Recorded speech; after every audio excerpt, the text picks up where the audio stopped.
Welcome back, everybody, to what was originally supposed to be another edition of Interview with a Roadie. But after watching this conversation back and doing the editing, I think it's more realistic to say this is the closest thing I've done to an actual podcast episode.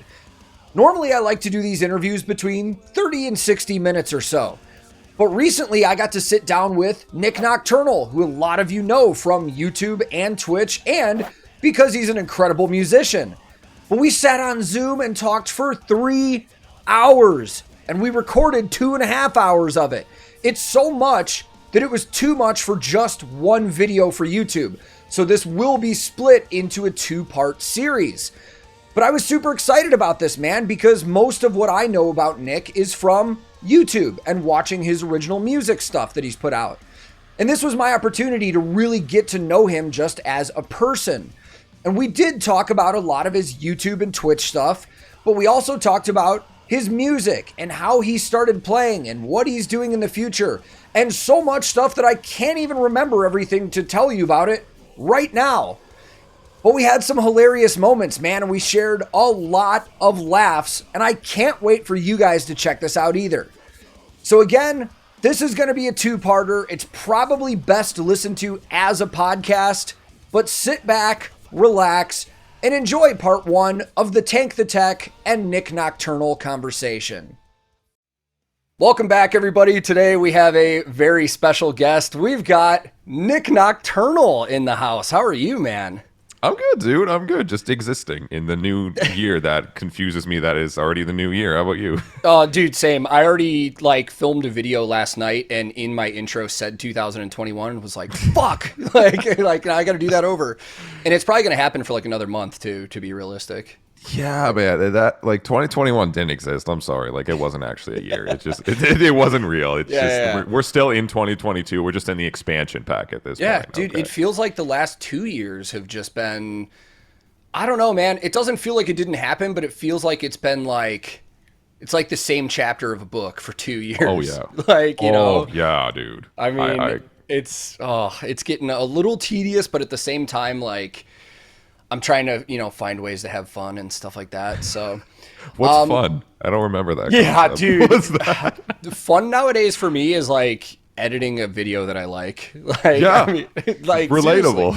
And it's crazy because the whole thing for me started just because of we couldn't tour. Like, it was literally like we were in Vegas doing a show, and then they're like, "All right, we're gonna go home for like a few weeks," and then after the second week, they're like, "All right, we're gonna stay home till June," and then it was like, all right, you guys are all laid off and we don't know when we're going back out. And I'm like, oh, I need to do something. Yeah. And so, yeah, it's turned into this, but man, I'm glad you made some time. Thank you very much. This will be cool because, as I've shared with you, like, a lot of people see us on YouTube, and especially you've got considerably more subscribers, and you've been doing this for a long time too. Almost 8 years. Yeah. Dude, that's crazy. I really hope just having this conversation, like, I want people to get to know you better than just like the dude on YouTube, because you have a great musical background, man. It's really cool. Yeah. And it's the dude on YouTube that makes the funny faces. I have to clarify. Yeah. That's usually what I get. So before we start, I want to just go through a couple things. So when I do these conversations with people, I try to come in only knowing what I know. Like, yeah. I feel like that makes for better talks. Like, Oh yeah, because then you're not trying to like remember things and then you. Yeah. I know. I've been on your side too. I know exactly why. Yes, this will be easy. You know exactly what I'm talking about. But I was curious, and I was just like, I wonder if at this point Nik has like a Wikipedia or something about him. And I kind of searched, and there isn't like an official wiki or anything. But I found a couple of those like knockoff like wiki sites that have like 20 facts about Nik Nocturnal. I've seen those. So you've seen them, but I kind of want to bring up a couple of the things I saw because it's fucking funny, man. It is. So the first one that I thought was funny, the first thing right away, and we already knew this. So you're from Toronto. Yes. Were you born and raised in that area? Yeah, actually. Oh, okay, cool. My parents are also Canadian. They're born in Canada, but it's from there. It's all super Slav kind of family, super Slavic and stuff, which is where I get the Slavic side and I make the Slavic fun videos because if you go to family gatherings, it's it's not like a Canadian fucking maple syrup, eat some moose or whatever. It's a Slavic, family gathering. The first time I showed the Slavic metal to somebody in like Slavic squat and stuff, oh, your screen is so frozen right now, and it's pretty funny. Oh, your screen's frozen. Oh, there we go. Internet, yay! Yes, dude, this is fuck. I've had like no problems with my internet. Now that we're doing this, it's just dying. My wife's probably streaming like Coco or something for a kid. So Toronto is one of my favorite cities on the planet. I've actually told my wife if we can like somehow work it out, I would love to move there someday. But what I was gonna say to what you were talking about was the first time I showed Slavic metal to somebody in like the Slavic squat, they were like, "Is this kind of racist?" And I was like, I'm like, first of all, it's fucking funny, but second of all, I'm pretty sure that's like his ancestry background, and it's pretty cool. Like, I was worried. That's why I was actually gonna do a whole series, which I never ended up doing, of like cultural metal. And I'm like, okay, so like this is a fun idea because it was a cultural metal on the side of understanding the sounds of that culture and like the music and the instruments they used and kind of bringing it to light with a person of that culture doing the vocals and the lyrics. Because I'm like, okay, there's a few that I had in mind. I'm like, I'm obviously not Japanese, and I was like, hey, it would be cool to do like Japanese metal with like Rio Crystal Lake, and like I'll make all the sounds and really make it sound like a Japanese metal song. But I'm not going to be making those lyrics because I don't want to get fucking canceled. Yeah, dude, that's a rough area to navigate nowadays because like even simple stuff like when Eskimo Callboy did MC Thunder 2 and they had the dancing like a ninja stuff, like there were people that were upset about that. They're like, you're making fun of Asian culture, and they're like, dude, you guys are thinking about this way too hard. Like they care about it too much, and it's like sometimes the thought goes into that stuff. It's like, oh, this is fun, and then you just kind of go with it. But yeah, that's why I ended up, okay, I'm Slavic, like let's at least see how that goes and start with that. And I also had Toli, who literally is as fucking Russian Slav as it kind of gets, do the vocals and the lyrics, and we kind of worked on it together. And I asked him multiple times, I'm like, okay, so you're translating some of this stuff to English, right? And he has very good English. None of this is like gonna get you like killed or anything, right? Like he's like, no, like we're good, I was like, okay, I had to make sure like 50 different times because both of our names are on it, and that's all. Man, that's wild. I bet there is a little nerve-wracking sense to that, like before releasing it. But I mean, the crazy thing is like when you look at that video now, all the top comments are all Russian anyways, and they're like, yes, this is awesome. I got so many Russian people that like my channel now from that video, and even like from the actual like Russian or Slav scene, like Life of Boris, a YouTuber, which I watch a few of those guys, even though some of it's in it's Russian or whatever, Polish or Serbian. And they're just fucking hilarious. And I saw them even go on that. I'm like, wow, like, okay, like nice. that was really cool. And it's the biggest video on my channel by 2x. And it's so funny because you go on my channel and you're like, where's Slav Nik? Like, where's the Slavic Nik? There's nothing else that has to do with this content. Yeah. It's only that one video. And it was like, it was definitely nerve wracking because it was also something I've never tried before other than, like, it was just like a meme parody track. Essentially, that's fun and lighthearted. I've never really done that before, and plus it's it's Slavic. I don't even know. Am I about to offend everybody? Even though I am Slavic, I went with it and fucking it paid off. I mean, dude, the funniest part is I discovered that video from a member of our Discord who is Russian from Siberia, and when he heard that I had never heard that, he's like, "Oh, you've never seen this? Yeah, you got to check this out." Like. Yeah, and stuff like that's super fun, man. And like, your content specifically was actually one of the few channels that some of us on tour used to watch, like before I even started YouTube. When reactions, and I know this is funny. I don't consider you a reactor. Like when I talk to people about YouTube content, I never really consider you a reactor because the majority of the content I see from you is guitar playthroughs, original material, like almost meme material, stuff like that. Yeah. And even though there's the reactions and the reviews sprinkled in and stuff, it's like there's way more to offer than just that, which is where I eventually hope to get. But right now it's fucking reactions.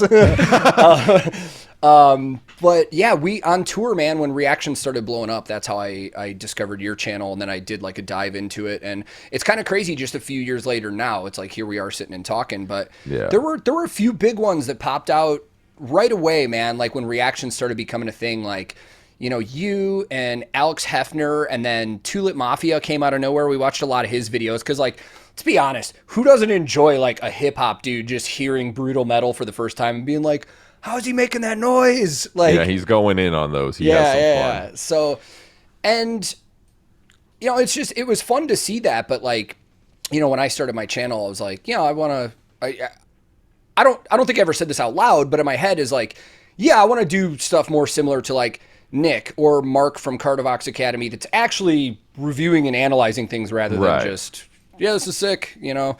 And there's nothing wrong with that. There's a lot bigger channels than mine that literally are just entertainment, and that's cool. But so going back to what we started at, more facts about Nik Nocturnal that I read online.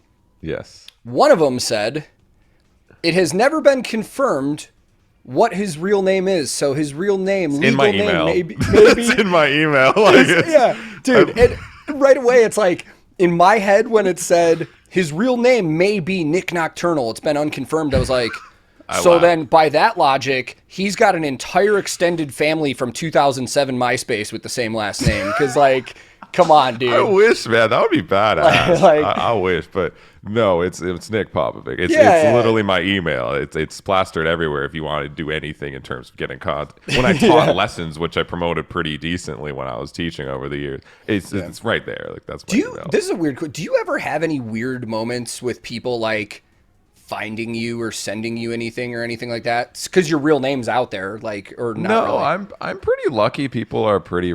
They've been very respectful, and I appreciate that. I've had some weird like interactions, maybe at shows sometimes, because that's usually where people recognize me in any capacity. And I haven't been to a show in like 3 years. But like when it was back then, I'd go to a show and be like, hey, "You're Nik Nocturnal," you know, and most people would just come and be like, "Hey, I like your vids," and they'd be chill, be like, "Thanks, man."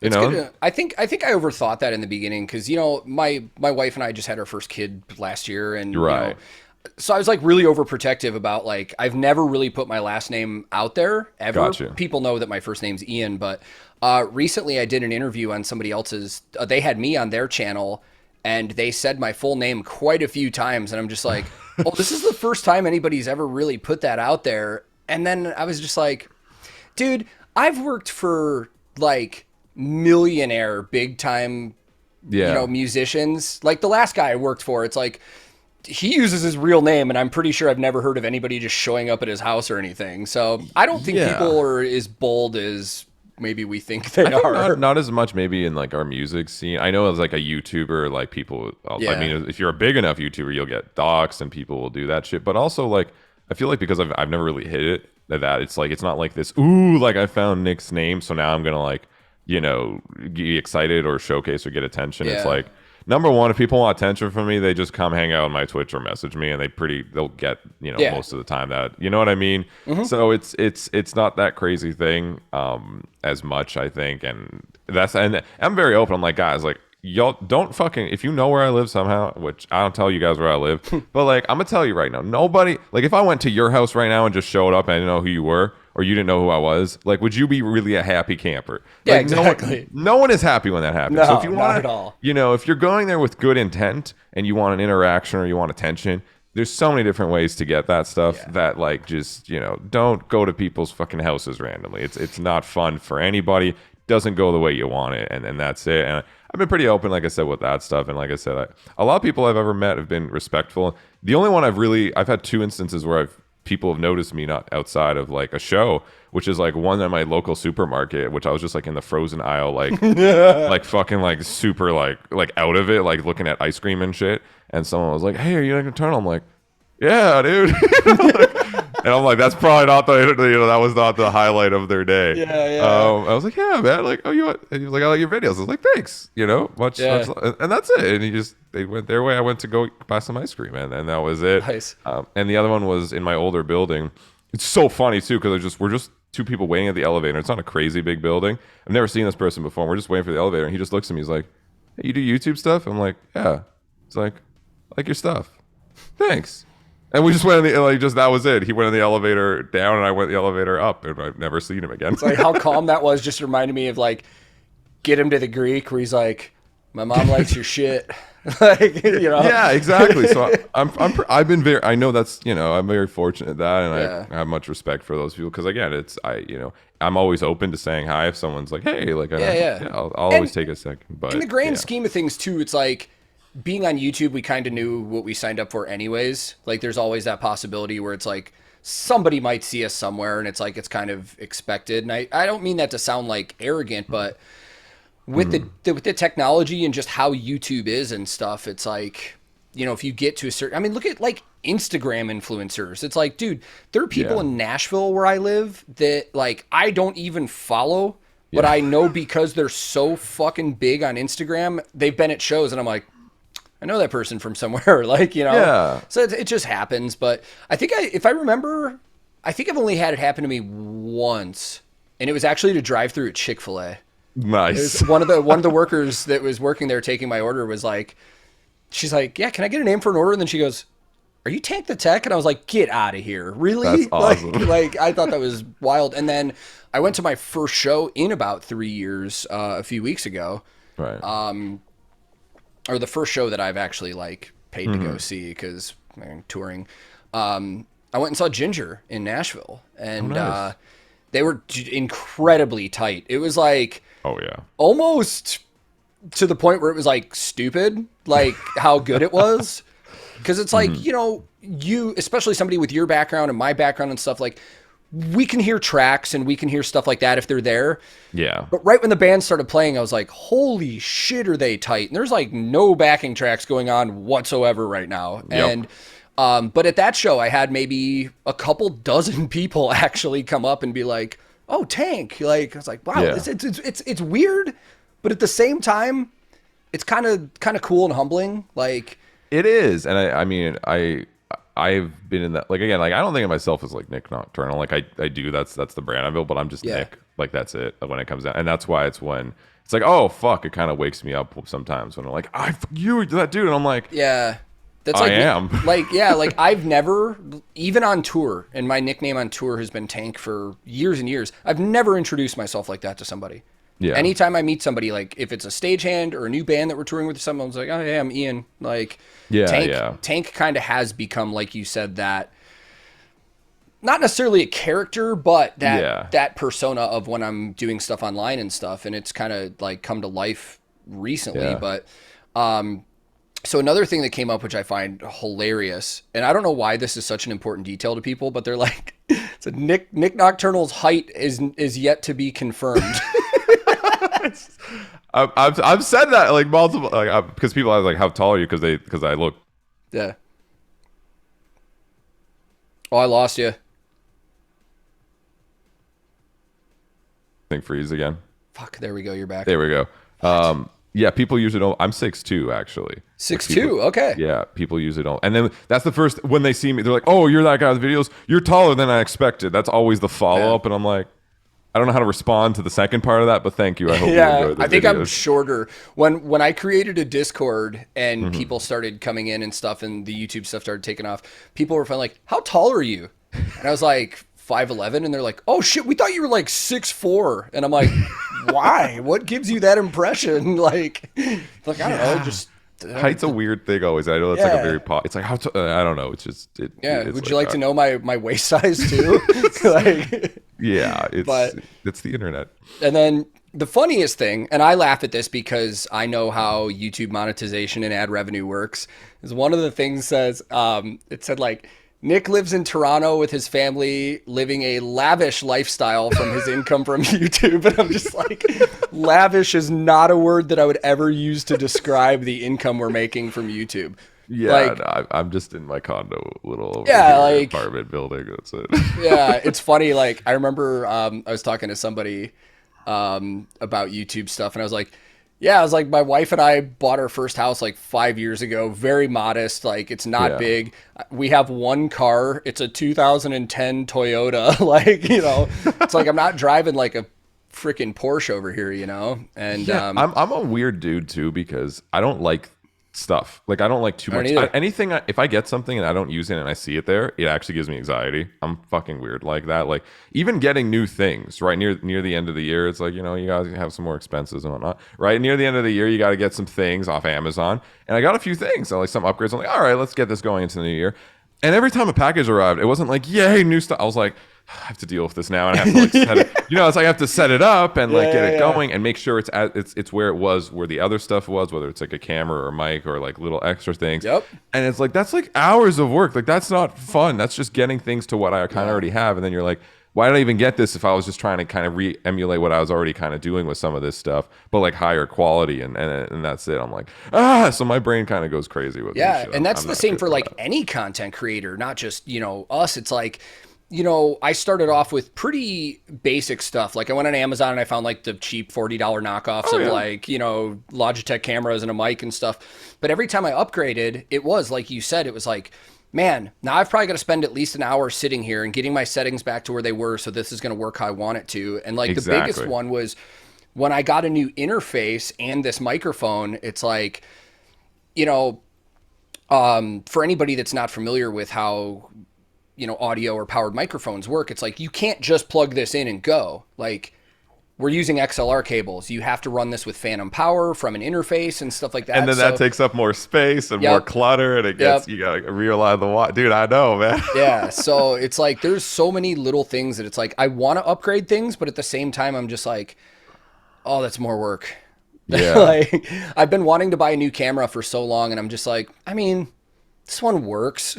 Like, dude, I'm gonna like, it's gonna be a process. It's gonna be a process of like a few videos until I get it to the point where I think it's actually working good, you know? Exactly. And then plus it's new technology, and you have to learn and you have to adapt to whatever the new stuff is. And it's like, I didn't want to go to school right now. I just want to can get something and turn it the fuck on and it works. You know what I mean? And that's it.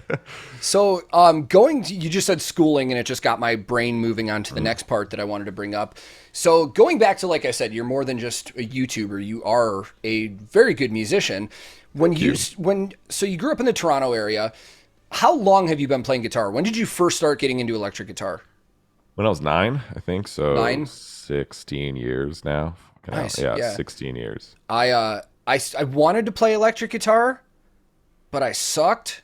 And then every band in my hometown needed a bass player, and I was like, I'll play bass. Like, you know. So when you were, you know, moving up to like teenager, stuff like that, were you a part of any bands in the Toronto local scene? Did you play a lot of live shows or anything like that? Or were you just kind of a stay-at-home? I had like little high school bands and stuff, which we played like a couple of shows, and that was it. Nothing notable in any capacity. So, you know, really, I very quickly, early on, I wanted to be like, okay, like I want to do this. The scene isn't super crazy in Toronto. That want this type of music and people I can do, and then you got to rely on people, and you got to go and do practicing and play shows and stuff. And I'm like, that's the same time I was on YouTube, and YouTube was starting to become a thing, and I would see people like Killer Buckeye or Angel Vivaldi, a lot of like instrumentalist dudes who were doing some covers but also making original music, and I'm like, this is sick.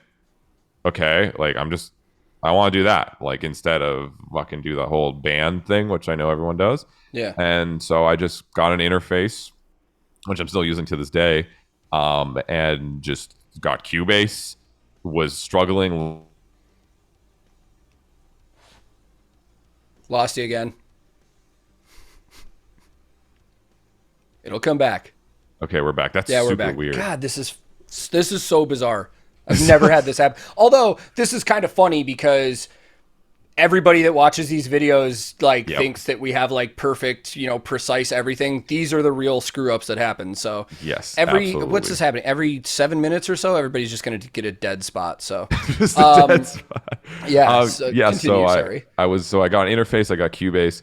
And I just go on YouTube trying to find out how to make shit work and learn. And that was it. Learning how to record, just get a signal into your computer was like mind blowing for me. Like, how is that in my computer now? What? You know, going from that to understanding what drums actually do and how to program drums. And I would start by programming drums with my mouse by clicking like on the beat, stuff like that.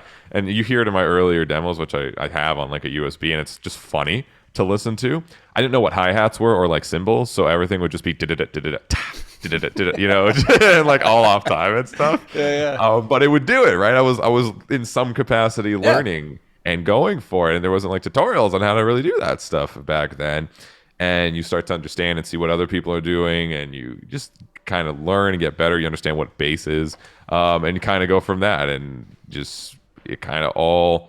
It's a lot of learning, a lot of time, and that's just the music side. Because of course, from there was filming. Again, I saw those people also filming. I was like, okay, let's do that. Like, what do I need? Like, and then people were like a camera and stuff, and I'm like, you know, you go to Best Buy and you're like, you ask the guy there, you're like, hey, you know, what's like the best thing to like film like YouTube videos, you know, like YouTube videos for, and they'll like suggest a few things, and you're like, and you pretend you know what you're talking about. You're like, okay, like we'll go with that one, right?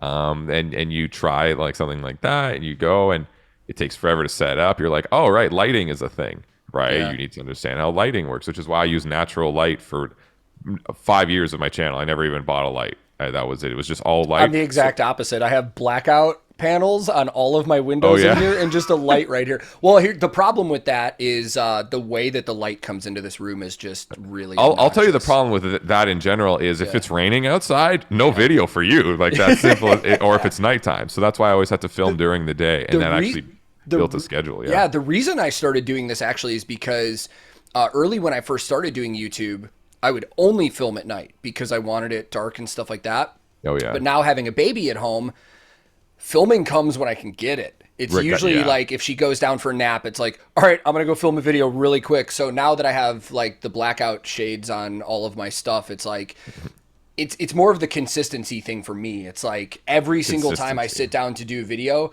it's going to look exactly like this. And the only light is one here, and then the lamp on the back that does nothing. It's just for show. Yeah, no, you know? that's something I started to need after 5 years. I was very patient for some reason with that, because there would be days like this came out, it's raining outside.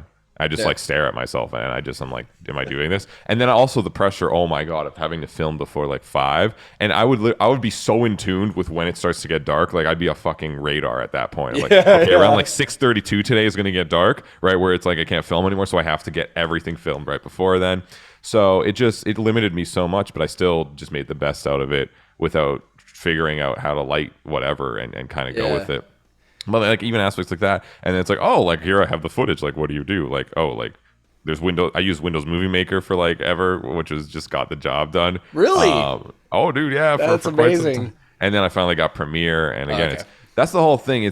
It's not just like here's a new thing like that. It'll make things better. It's like now you have to learn this new thing and get it first to the standard that you're already used to everything at, but then actually start to utilize why it's better. And it's like it's so much learning from the audio aspect all the way to the video aspect, all the way to the thumbnails and actual editing, all the way to uploading, and then actually understanding how YouTube works and titling things and descriptions and what time you should upload things. And it's just like you now it's just like, oh, okay, you go everything's set up. You know what to do, you know how to do it. Damn it.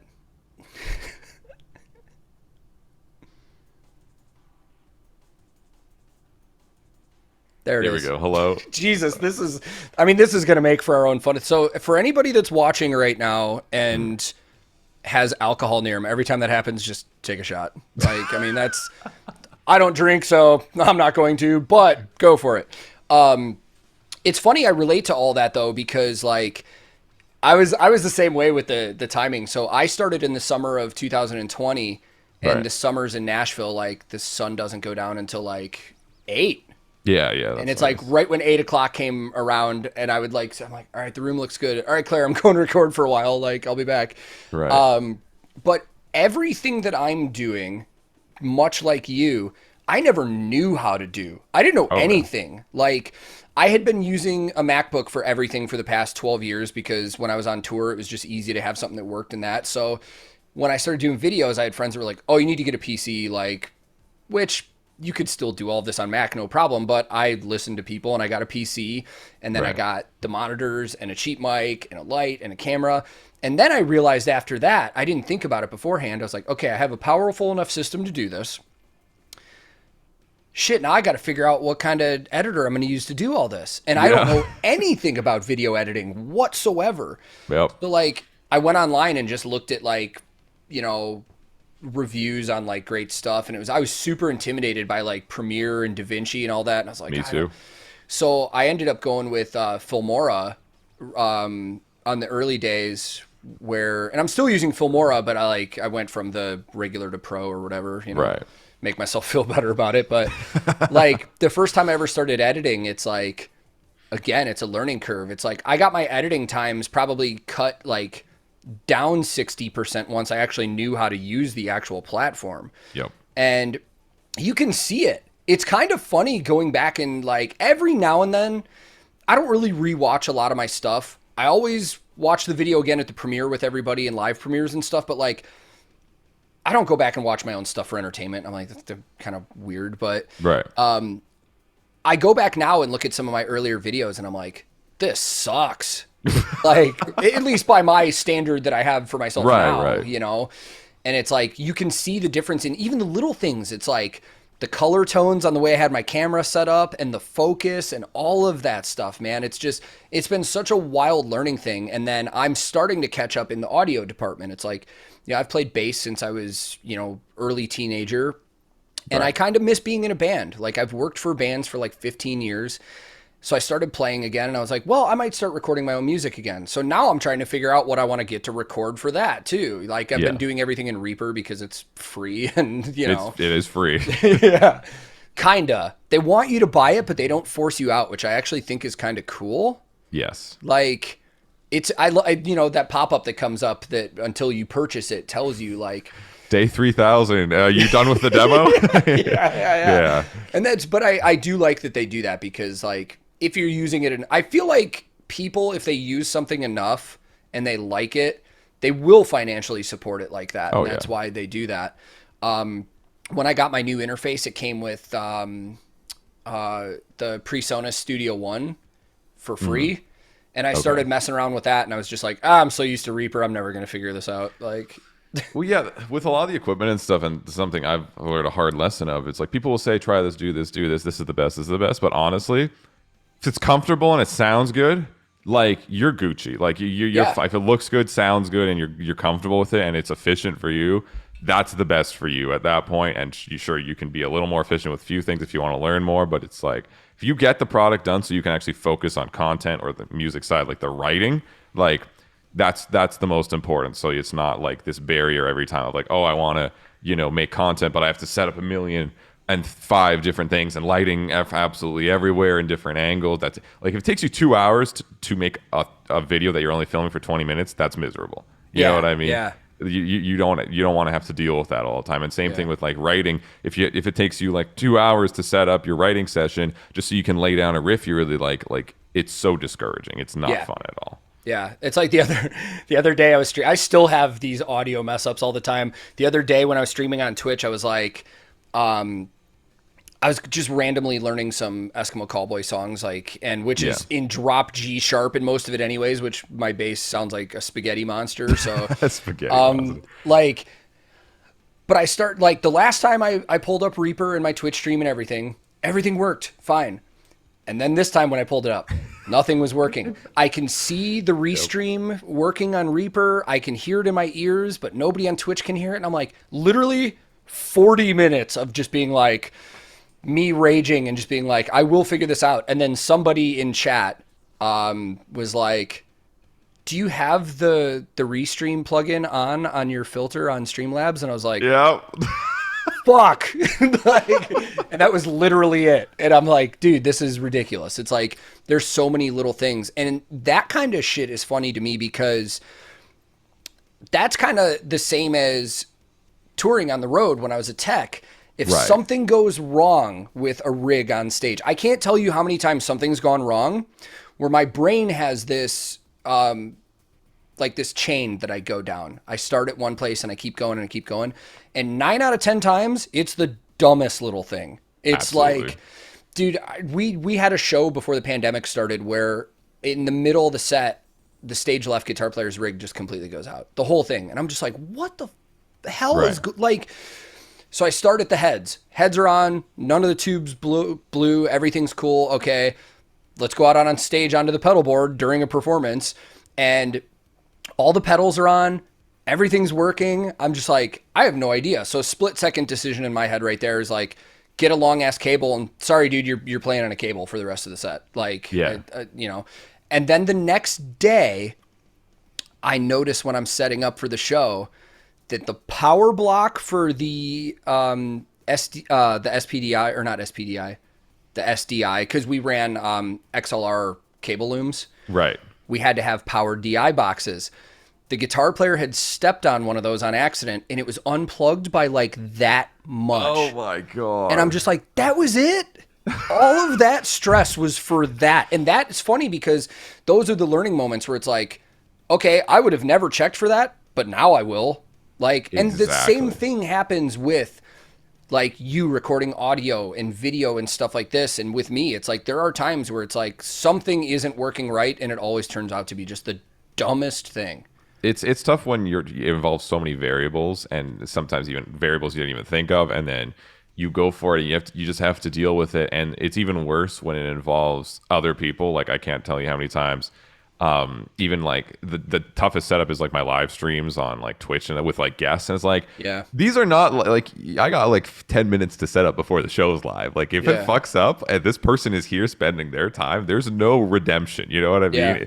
PR and management's not going to be like, oh, it's okay, it happens. They're going to be like, what the fuck? Yeah, you know, we're not doing this again. Yeah, we're not doing this again. So it's like, there's been so times of like, oh, this audio is not working. They're not coming through. And, you know, you just got to calm, collective, be entertaining, try some things real quick. Is it working now? No, it is not. You know, I just got to clown it a little bit, you know, have some jokes.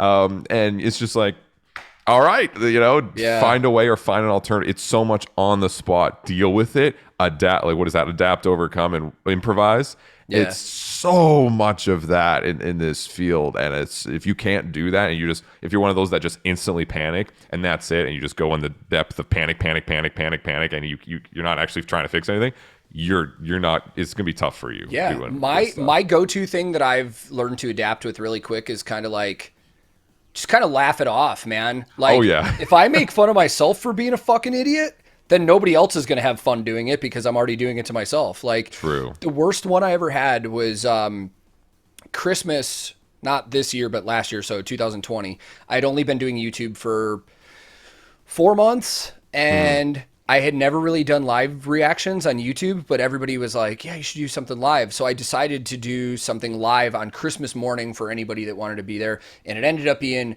huge. There was like 1,000 people in the stream, and I'm just like, nice. It is fucking Nightwish. I mean, that's why. It wasn't me. It was because it was Nightwish. Yeah, it wasn't me. But I had a routing problem with where the stream was being sent through Streamlabs. So I start the video off, I'm watching it, I'm having a good time, and when I'm watching a reaction, I full screen it so I don't see the chat. And we're like 2 minutes into the song, and I'm like, fucking my hat's off, I'm headbanging, I'm windmilling, I'm going crazy, and Claire opens my door, my wife, and she knows when I'm recording, usually don't open it because it'll kill whatever I'm doing. Yeah. She opens it because she knows I'm live streaming, and she's like, hey, your dad just texted me. He's watching your stream and said your sound's not working. I was like, oh no. Wait, what? So then I look at the chat, and everybody in the chat is like, dude, we can hear you grunting and your hair whipping around from headbanging, but we can't actually hear the music. And I found out that like I had redirected the output somewhere else. So I was like, for literally 2 minutes, I'm just sitting on camera, just like, oh yeah, like, and there's no sound. So I was like, and in that moment, it's just like, what else am I going to do but just laugh with everybody else? It's like, you know, you have to. It's crazy how fickle a lot of things are, and how it's just like a lot of shit happens, and everyone. I know a lot of people think behind the scenes it's all this professional, but like, I'll tell you, I spent 5 hours sometimes preparing for streams, and then something will go wrong. And I you know, when you prepare, it's like every little outcome. Okay, if this works, this works, right? I recorded it with my screen. I can hear. What if it's kind of broadband? Like, what if I'm live with it? Is the internet connection good? And then, oh, this is wrong. And you just stare. You're just like, this is happening right now. This is life. We joke on my stream all the time now on Twitch that they're like, pro streamer moments. That's what it is. Yep, it's pro streamer moments. I've been telling them for months now I'm going to come up with like a channel point redemption for like a pro streamer thing. But they joke right when my streams start now. They're like, all right, what's the over-under on how long it takes for a pro streamer moment to happen? And sometimes it's fucking immediately. Like, I've gotten into the habit of muting my interface instead of my, like, OBS. Yeah. I can just reach over and, do it. And I'll be like, I'll change from my starting scene to my chatting scene. And I'll be like, what's going on, everybody? Welcome. Good to see everybody. But what really everybody's hearing is, and then I'll see in the chat like muted, and I'll be like, fuck, just like hit the unmute, and like, and it's just become a funny thing now. It feels like it wouldn't even be a real stream if everything went right. Oh, exactly. I play into it even at this point. Yeah. I'm just like, I'll have my starting soon screen, and like the song will end that I had playing.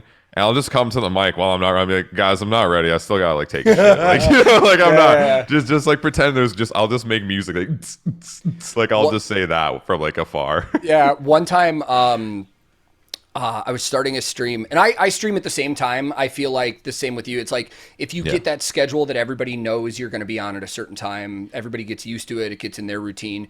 Exactly. So I did that one day. I have a 5-minute countdown with my starting thing. I should just get rid of it, to be honest. But I have a 5-minute countdown, and usually right when it gets to that 0, I'm here. I'm ready to go. I change it over.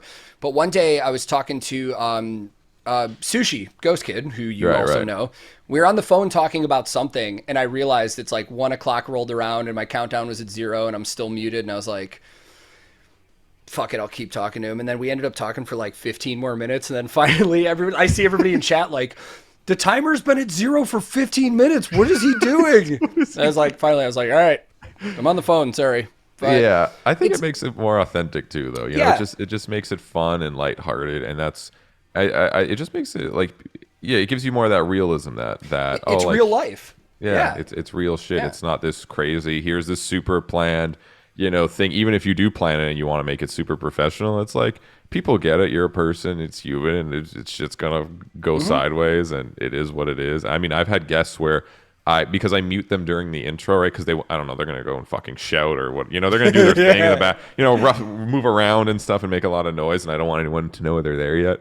So I'll like mute them, and I've started this stream for like 2 minutes where I'm like, hey, my guest, how you doing? And they're like talking and they're muted, and I'm just like, yep, I just did. I'm like, hey man, I muted you. You're good now. Go for it again.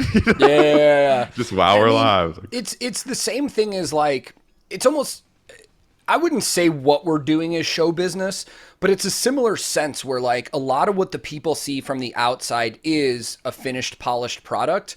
Yes. But with live streaming, you don't get that. The mistakes are all there. And that's what I loved about like touring and working for bands. Like one of my favorite things, I considered it a challenge, is like, if like in every live show, something's going to happen. It is so rare for an entire live performance to go on without something happening. Right. And so every night I was just waiting for that moment.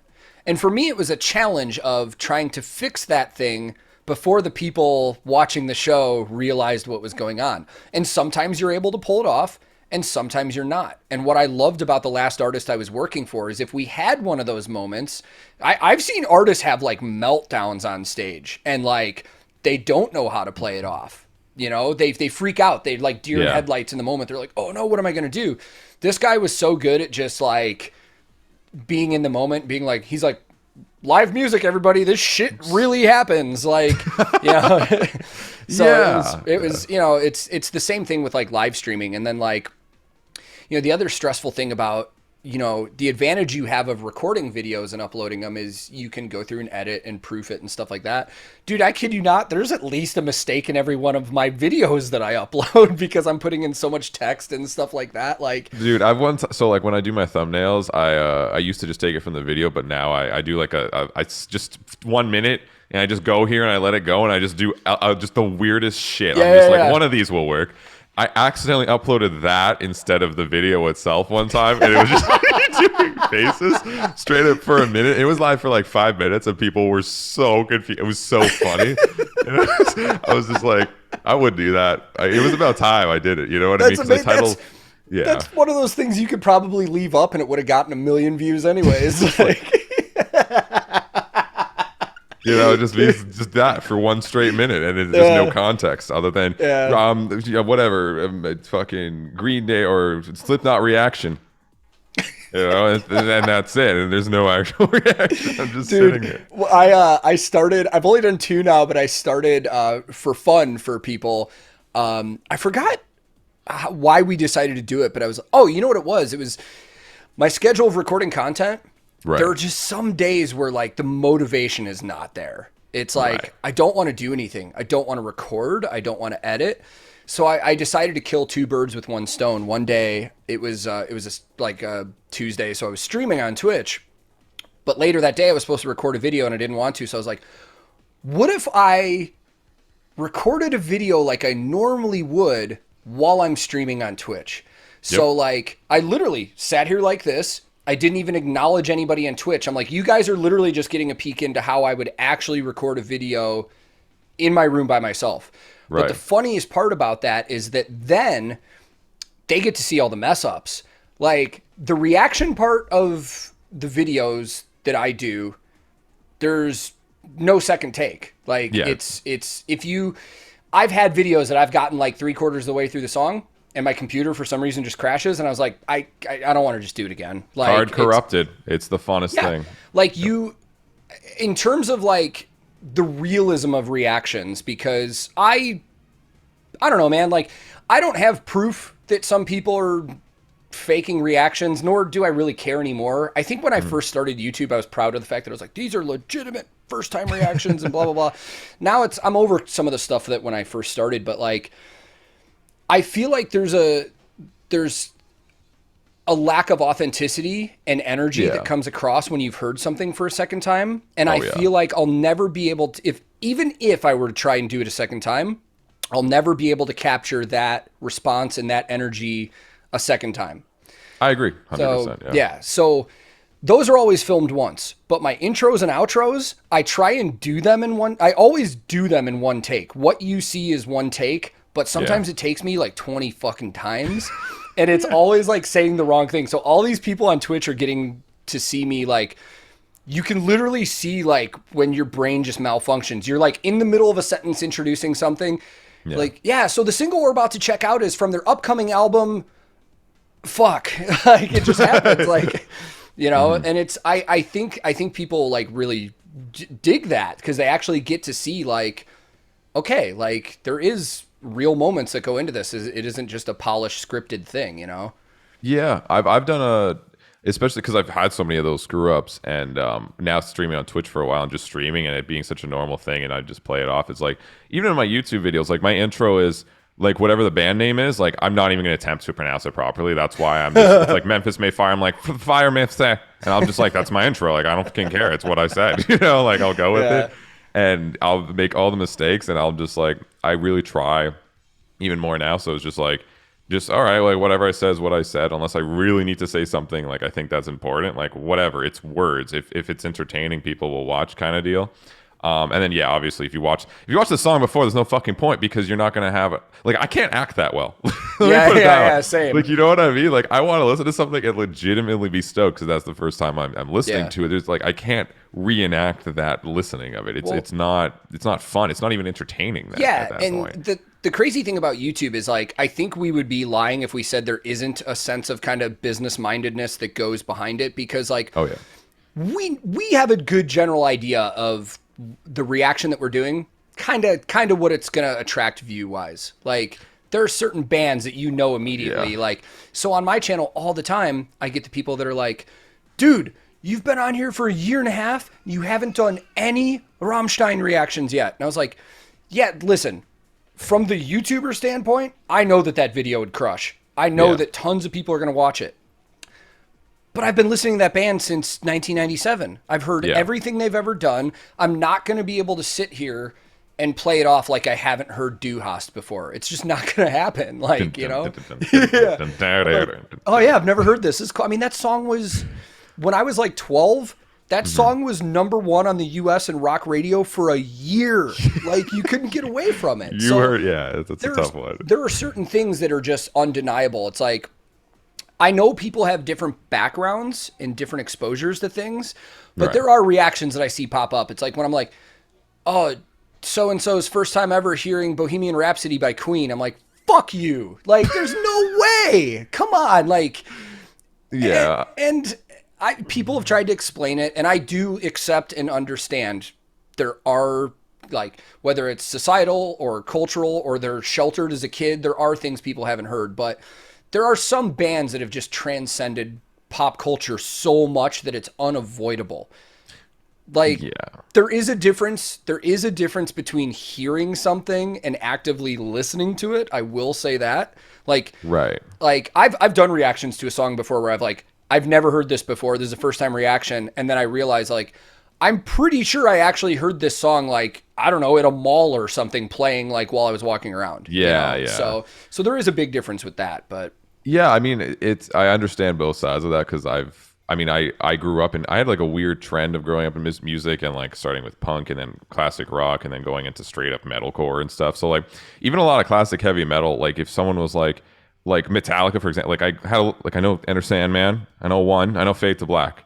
Like if someone was like, hey Nick, like do you love this track by Metallica? I'd probably be like, I don't fucking know what that song is. You know what I mean? And so that's also like a going to what I was saying, like an upbringing thing as well. It's like, dude, there are certain obscure things that I know that when I bring them up on stream, like an old song or something, people will be like, I've never heard of that. And in my mind, I was like, what? And then I realize it's something I listened to as a kid because like my dad listened to it so much or something.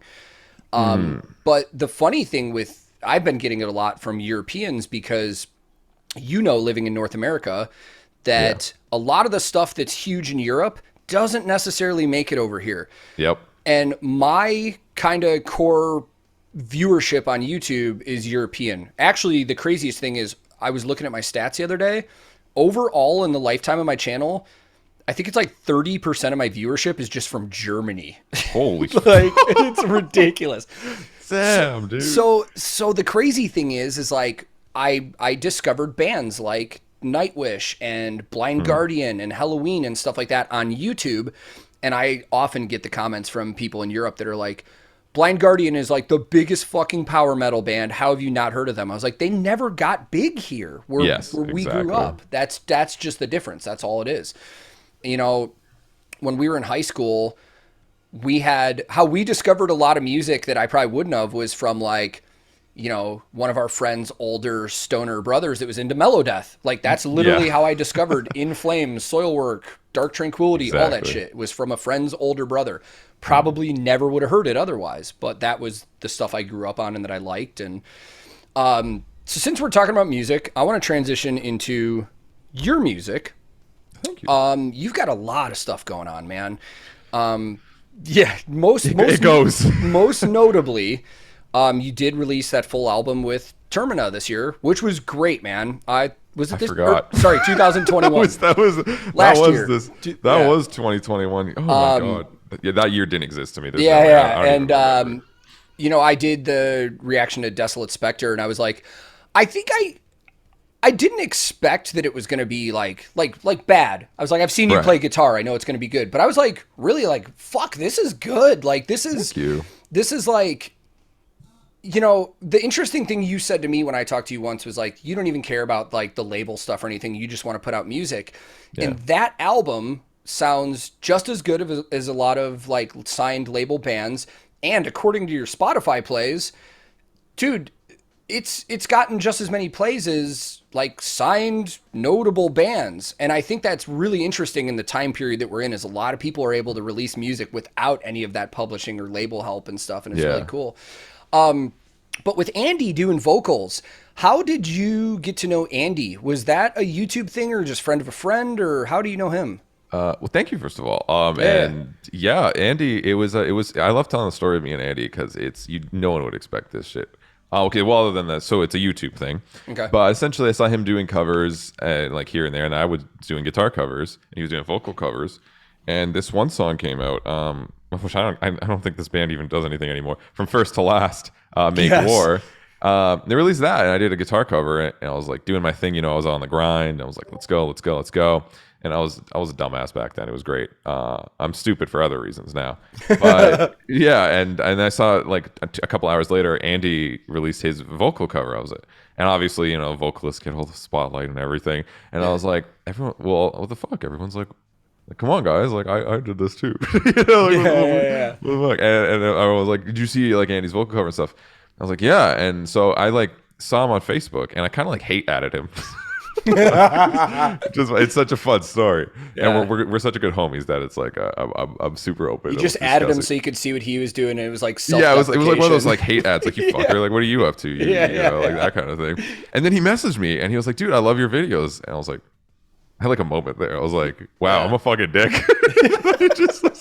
I was like, oh, thanks, man. Like, I really appreciate that. And we got to talking, and that's kind of how we actually met from there. And I just saw I was starting to see a few more of his videos. And I saw he did like Amir covers too. So I usually just saw his more post-hardcore stuff where I knew he could sing really well.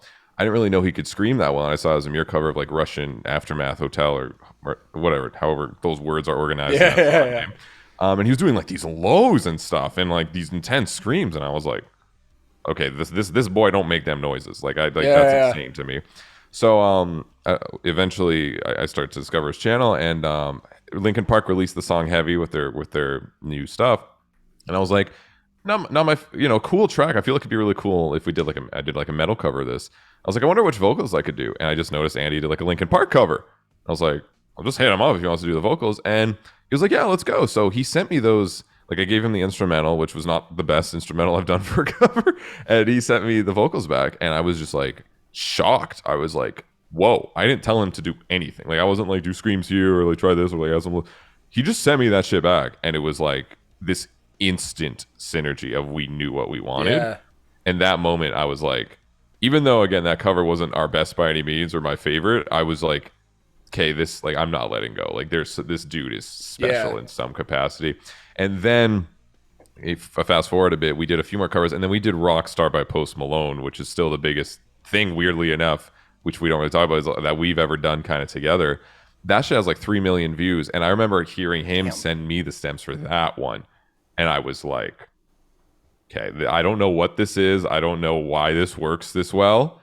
But like there is something really, really special here in terms of how we work together. And I had no clue what it was. I didn't really question it much. I was just like, that's fucking fate. I'm not super spiritual, religious stuff, but I was like, that's some like real fate shit right there. Yeah. All right. Like that's some super special stuff. And that's how me and Andy went. And then the start of Termina, long-ish story, kind of short, was the dude from Down and Dirty, Ezekiel Pearson, not Dennis. Ezekiel came after in Down and Dirty. He left Down and Dirty, and he noticed I did guitar covers, and we kind of got talking. And I was like, dude, like I can write that Down and Dirty, like I can just do that for you. Like I can already tell he works on the vocals of like that Down and Dirty metalcore Asking Alexandria 2017 version kind of thing. I was like, I can easily write stuff like that. I love that type of stuff, and I already know he's a good vocalist for it. So I was like, do you want to do this? And yeah, we were like, sure, like let's go. And I started writing, and unfortunately, it just didn't work out. He went to do tattoo stuff, and still love him to this day. He's a great dude. And I had all these demos, and I was like, well, who the fuck? Like, if I started a band today, because, right, that was the thing. I never really wanted to start a project. I had my Nik Nocturnal stuff. Who would I have done it with? Andy. Sent him the demos. He listened 5 minutes on the message. I didn't even listen to all the demos at that point. There was like 3 demos, and they're longer than 5 minutes. Yeah, let's go. That was it. And then Termina was the thing, and we started ever since. That's awesome. I remember I was blown away because I was used to Andy's clean voice with a lot of stuff. A lot of people were. And then when you guys released Desolate Spectre, that first drop right into the song, dude, just that fucking, I was like, holy shit, like definitely one of those moments where you really see a side of another vocalist where you're like, wow, like their ability is a lot more broad than I actually thought it was. And that's the thing is, like, I saw Andy in these other projects, which are awesome projects, but I never saw but I also saw him do covers, and I saw what he was doing with Arc things together. I'm like, you can do like a million times more things ridiculously well that like you're not as much showcasing in these bands, right? Because it's just not the style of the bands. And I'm like, want like a band where you can do that? You know what I mean? Yeah. Like I want him to do the craziest shit. I want him to make all the zombie noises and whatever the fuck, and like the lowest of lows, highest of highs, and also his cleans, and incorporate it all together, because I want to really help showcase Andy as a whole in terms of vocals without him going into a band that already has this, like, let's say, distinct vocal style, which I don't want to say he's limited because he can do so much with even just, doing specific styles. But like, I really want a project to see him and myself, like, just no rules. No rules. Do whatever techniques. If this is a clean, cool, chill ballad that's emotional, go for it. If this is just a pure deathcore, disgustable track, like, I want to, let's do it right then. You know what I mean? Like, no holding back because, like, oh, we're Termina, we have to do this little exact style. Like, no, man, like, let's go fucking ham and have some fun. Well, that's what's great about that album too, is that it showcases all that. Like, even towards the end of it, like, I think it's the very last song in the album has that, like, lot of cleans, really catchy clean chorus, and it's like, again, you see that full range, and it's just really cool, man. And it's a really cool project. Like, I remember saying to you way back, I was like, you could, like, I think it was when you told me you didn't care about the label thing. I was like, you could probably get picked up for doing something like this. And you're like, yeah, we don't care. We're not really trying. And, like, and that's I did say it, and it's so funny too because I mean I work with a lot of AR reps and labels and all that, and I have awesome relationships with them, just like I had with the labels. But I'm also very open of how anti-label I am with my own stuff, which is always so funny seeing the dynamic. Because I remember releasing that, and even like a few of the label AR reps were like, "Dude, I listened to this album. It was fucking awesome. Congratulations." But they also were like, "You're like, yeah, Nik like doesn't want to go near any of this shit for his original music." And it's always fun seeing that dynamic and how it hasn't like cut the bond because Sorry, finish that thought. I didn't mean to interrupt. No, and how it just hasn't like messed with those relationships, and how I can work with these labels, and they're very like, I can be very honest and be like, you guys do your thing. You're great for the bands you work with, and you do some cool shit. I never, with my music, want to touch labels. I don't want anyone to own my stuff or control where things go. Yeah. But I love working with you guys and your bands. You know what I mean? And having that relationship. It's interesting where we're at right now with the technology to be able to do that, because when I was in a band back in like 2007. We recorded a full studio album. We had label attention, all of this stuff. And it's like, back then, that was the goal. It was to get signed. You're nothing unless you get signed. And now I think back, I was like, what if I was that age in that band now? Would we even need to get signed? Could we just put out all of our own material and tour on our own, especially with people all over social media? And it's like, I truly believe the answer to that is yes, because we're seeing it from so many people. You're seeing independent releases from people that aren't on labels that are just really good. Like, and going on, like, I wanted to talk to you about this for a little bit. We've been talking for a while, and I don't want to keep you here forever, but you said, one of the things you said was you don't want anybody to own your music. Yeah. Let's talk about some copyright shit. Let's go, man. So, recently, I would assume that everybody that's watching this that is either a follower of your channel or mine saw the video that you put out, that I'm done with copyright. And that was a video I had been wanting to do for a while too. And I think I was a little scared, I guess is a good word, because it's like, I don't want to give people the wrong idea, and I don't want maybe some of the labels I do know to get mad at me for talking about this. So I never did. And then when I saw Years come out, I was like, that was the kick in the ass I needed. I was like, all right, I'm going to share my experience with this too.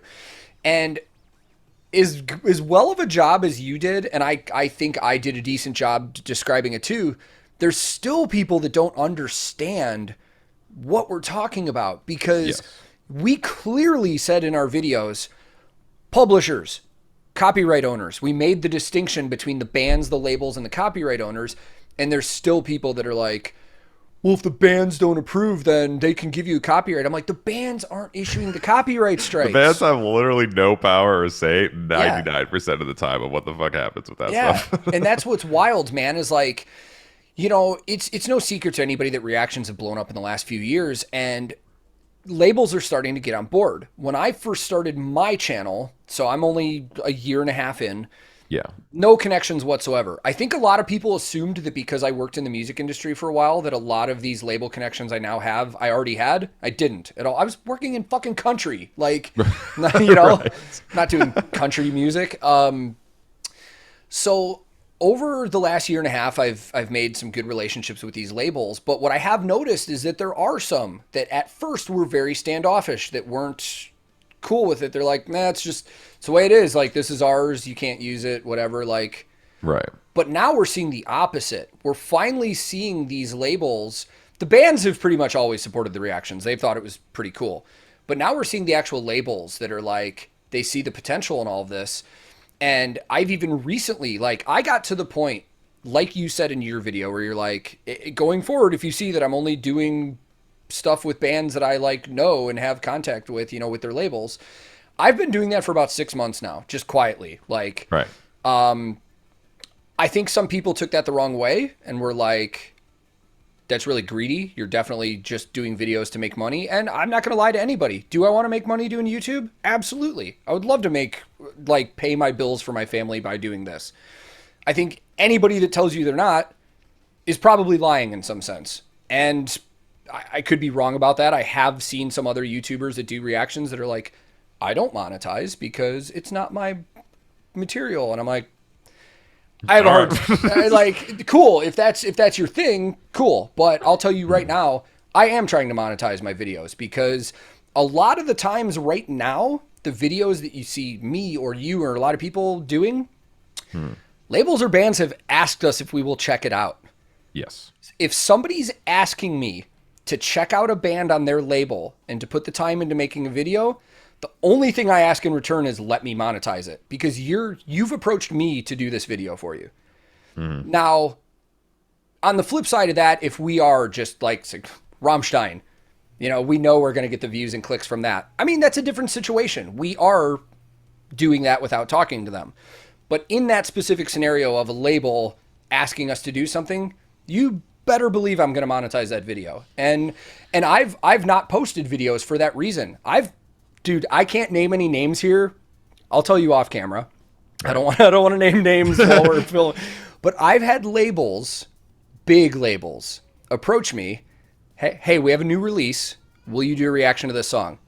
And I respond and I say yes, but I would like the copyright removed from it for doing it since you asked. And they're like, okay, no problem. When you get it done, send us the link. Oh, I thought you were going to say, and they were just going to say no, because I've had that happen. I haven't had this happen, though. Sorry. Okay. So I've been told no, but I've had this happen where one of like two things happens. One of three things will happen. They'll clear the copyright like they said they would, which is great. And then I'll work with them in the future, no problem. They'll clear the copyright, and then after I post the video, I'll get a manual copyright claim on it from them. Yeah. Or they'll just never do it. Yeah. And I've had that. So I've had that happen early on, where bands would approach me, like smaller indie bands would approach me, but they have publishing. And they're like, hey, we like your channel. We'd love it if you did a reaction. And then I'm like, cool, just get your publisher to drop the claim. That's all I ask. And they're like, yep, no problem. We do it for everybody else. And then I do the reaction. It never gets cleared. And then I never hear back from them, or they say, hey, we tried. The publisher won't do it. And I was always afraid of losing a video, so I would just post them anyways. Right. Now, I just won't post it. Yeah. Like, if that's how you're going to try and bait us into giving you guys, you know, time on the channel. And I know there's probably people that are hearing everything I'm saying, and they're like, there's people that hate reaction channels. They think what we're doing is like scum of the earth, fucking, we're stealing and, you know. But the bottom line is, most of the labels that I've talked to, which are a lot of the same that you do, have straight up told me from their own mouths that they think that reactions are like the new form of music journalism and marketing. Like, they're taking advantage of this. Yeah, I mean, like, I don't want to go too crazy into a whole explanation, but in terms of like, especially the music industry, and I know you could probably say to this as well, is like, it's all about your value and what you give and what other people perceive your value. I'd even say perceived value is more than what you actually think your own value is, because that's the value at which people will offer you things, give, and work with you. Because it's the music industry. No one works with people unless there is some kind of exchange of indirect or direct value. I'm not saying money, I'm saying value, right? Yeah. It's the music industry. And that's cool. I've accepted that a long time ago doing this. Which is why if anyone hits me up or they're like, hey, we'll do this for free, I'm like, you want something. Like, it's in some capacity, you want it, you want exposure, you want et cetera, right? So I think the most important thing in this case, and which made me really do this video finally, is, I mean, I am very in tune with my perceived value is in the industry and how much, let's say, money a reaction video that gets 100K views on my channel gets in terms of AdSense, but also in terms of how much money I probably make that label. Because aside from, doing reactions, like, I also do actual sponsored videos, right? which I could get, 50K views on those sponsored videos, which again, I only work with stuff I actually like, because what's the fuck point? Same. Otherwise, it's just not fun. Which is why I also I won't have more than like maybe 1 to 3 sponsored videos a month, even, because I'm very particular. But even that's like, I know how much those fuckers pay me, and I'm not actually even getting the views that these reactions are getting. And I know why those people are paying me that much, because in terms of sales, well, let's say their unit costs whatever, $200 for a service or a product, and my camera just hello. Oh, that's always fun. Our audio hasn't gone out, but now the camera The gone. audio hasn't gone out. 1 second. Oh man, that's always fun. Where is my other camera? Let me get that shit. Sorry, Sam. Dude, you're fine, man. Fucking battery, man. This is those real moments we're talking about, man. These are the real moments, man. Especially doing important stuff. I gotta get my old camera. Fucking hell, man. Of course.